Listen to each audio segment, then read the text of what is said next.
Hey guys, this is your local friendly eating disorder therapist, and I just wanted to talk a little bit today about how we may not actually inherit all of our emotions we may actually inherit some of our emotions and trauma, and how people don't often connect those dots.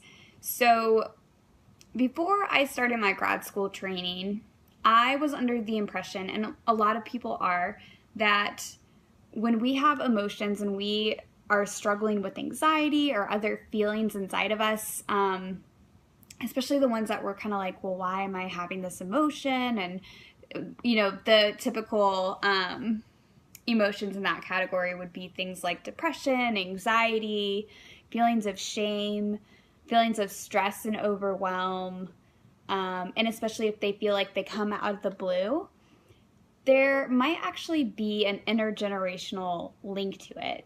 And what I mean by that is we are finding more and more, even just from the science, but also just systemically from the experience that family therapists have in therapy, that some people almost inherit feelings and experiences that people in their family haven't resolved. So for instance, if your family had a tragic death occur and then nobody processed it or talked about it, there might actually be some emotionality and experiences of anxiety that can come in the offspring or the children of these family members, because that will kind of, it's hard to explain, but there have been instances where people will feel some of the anxiety and some of the emotionality of even the person that passed away, if it's never talked about or resolved.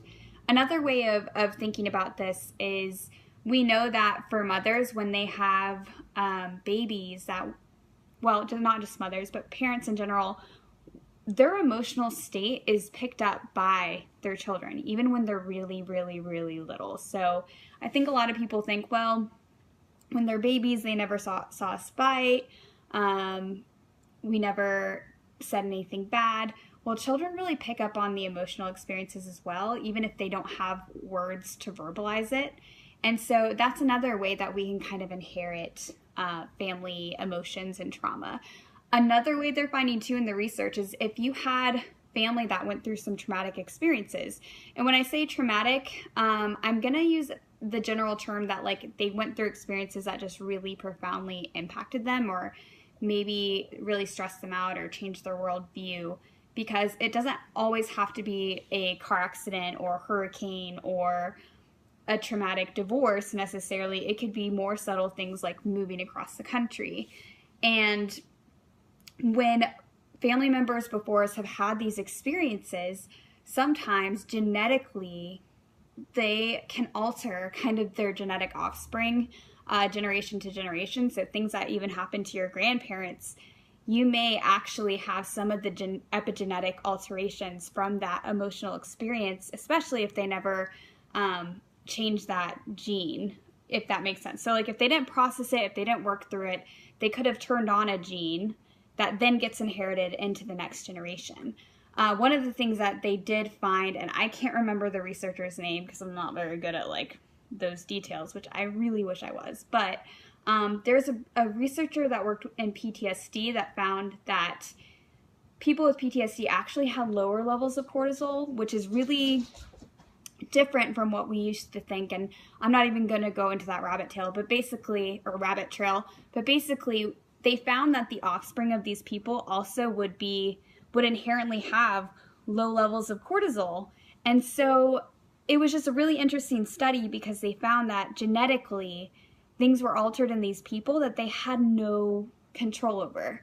So all of this is to say, I know that there's a lot of shame in the mental health industry around seeking help. And I even talked to a client the other day, and her story kind of broke my heart, because for several years, almost even a decade, she had all these emotions and had been struggling with things, but just felt like it was her being crazy. And so with that shame and stigma, had never sought treatment until it came out in a different way, where she was finally kind of willing to go and work on things. But I just want to spread that message that if you're struggling with things, if you're having a lot of emotionality, whether that's anxiety or depression, and especially if it's not making sense to you, don't suffer alone. It could be a matter of all sorts of things, including your family history and things you have no control over. So I really encourage you to get that help, and I think that it's nobody's fault when they're struggling with mental health issues, but it is our responsibility to go and do what we can to break that cycle and to try to process those emotions, even if they had to do with stuff that happened in our family way, way long ago or in our genetics. And so seek a counselor or a therapist that works with that stuff and understands intergenerational trauma, such as MFTs. And I know a lot of other fields do too, but I know for sure MFTs do.